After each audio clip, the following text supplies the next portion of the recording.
Hello everyone, welcome back to my channel inspire with Geetha. ఇవాళ special వచ్చేసి మా ఇంట్లో సండే బగారా రైస్ అండి. అది కూడా బాస్మతి రైస్తో చేశాను. చాలా అంటే చాలా బాగుంటుంది.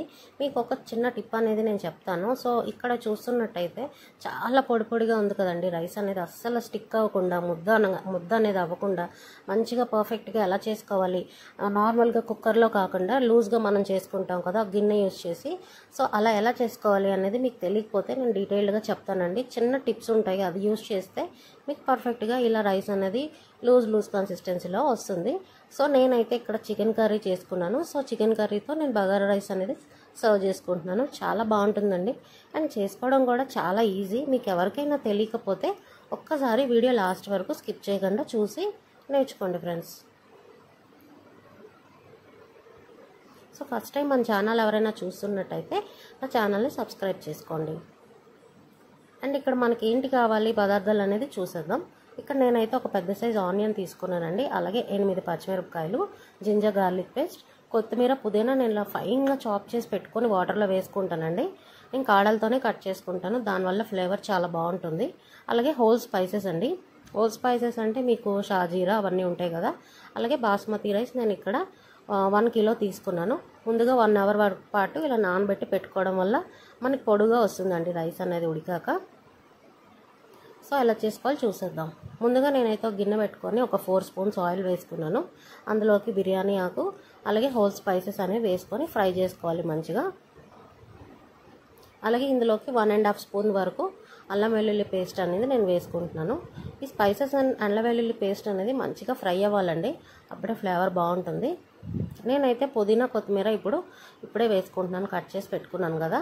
సో ఈ ఆయిల్లో వేయించుకోవడం వల్ల ఈ పుదీనా కొత్తిమీర అనేది ఫ్లేవర్ చాలా బాగుంటుందండి, మంచి అరోమా అనేది వస్తుంది బిర్యానీకి. సో అలాగే కట్ చేసి పెట్టుకున్న ఉల్లిపాయ ముక్కలు, పచ్చిమిర్చి కూడా వేసి రుచికి తగ్గ నేను సాల్ట్ అయితే వేసుకుంటున్నాను. నేనైతే ఇక్కడ రాక్ సాల్ట్ యూజ్ చేస్తున్నానండి.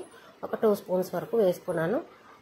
సో చూస్తున్నారు కదా, మంచి గోల్డెన్ బ్రౌన్ కలర్ వచ్చేంత వరకు మంచిగా ఫ్రై చేసుకోవాలి. సో నేనైతే దీనికి తగ్గ వాటర్ అనేది పోసుకుంటున్నాను. 1 గ్లాస్ ఆఫ్ బాస్మతి రైస్కి 1.5 గ్లాస్ వాటర్ అయితే సరిపోతుంది. సో మంచిగా ఒకసారి మిక్స్ చేసి మంచిగా మనకు బబుల్స్ వచ్చేంత వరకు ఒకసారి అయితే బాయిల్ చేసుకోవాలండి. ఇక్కడ నేనైతే ముందుగా 1 అవర్ వాష్ చేసి పెట్టుకున్నాను కదా బాస్మతి రైస్ అనేవి నేనైతే వేసుకుంటున్నాను. ఈ స్టేజ్లో చాలామంది ఏంటంటే కలిపి సిమ్లో పెట్టేస్తూ మూత పెట్టేస్తూ ఉంటారు. సో మీకు అన్నం అనేది ముద్ద అయిపోతుందండి, స్టిక్కీ అయిపోతుంది బాగా. సో అలా పెట్టద్దండి. ఇక్కడ ఒక టిప్ ఏంటంటే వాటర్ అంతా మీరు హైలో పెట్టి మొత్తం ఇంకబెట్టుకోవాలి. ఒక 80% వరకు వాటర్ అనేది మీరు డ్రై చేసేసుకోవాలి హైలో పెట్టి, మూత పెట్టకుండా. సో దానివల్ల మీకు చాలా బాగుంటుందండి, రైస్ పొడి పొడిగా వస్తుంది. సో 80% చూసారు కదా వాటర్ అనేది ఇంకిపోయిన తర్వాత ఇప్పుడు కంప్లీట్గా సిమ్లో పెట్టి మూత పెట్టుకోవాలండి. సో ఆఫ్టర్ ఒక 10 మినిట్స్ మీరు చూసుకుంటూ ఉంటే మధ్యలో మీకు ఈ విధంగా ఉన్నది కదా. సో ఒక్కసారి చూడండి ఎంత బాగుంది కదా, రైస్ పొడి పొడిగా ఉంది. సో ఆఫ్టర్ 5 మినిట్స్ ఇలా చెక్ చేసుకుంటూ ఉండండి, ఒక గరిట పెట్టి మీకు ఈజీగా తెలిసిపోతుంది. సో చూసారు కదా అయిపోయిందండి బగారా రైస్ అయితే. సో చాలా బాగుంటుందండి. మీరు ఎన్ని కేజీల రైస్ కూడా ఇలాగే చేసుకోండి, చాలా బాగుంటుంది. పొడి పొడిగా అస్సలు ముద్ద అనేది అవ్వదు అండ్ రైస్ కూడా పర్ఫెక్ట్గా ఉడుకుతుంది. సో అంతే ఫ్రెండ్స్, మీకు నచ్చిందని అనుకుంటున్నాను. వీడియో కొంచెం యూస్ఫుల్ అయిందని అనుకుంటున్నాను.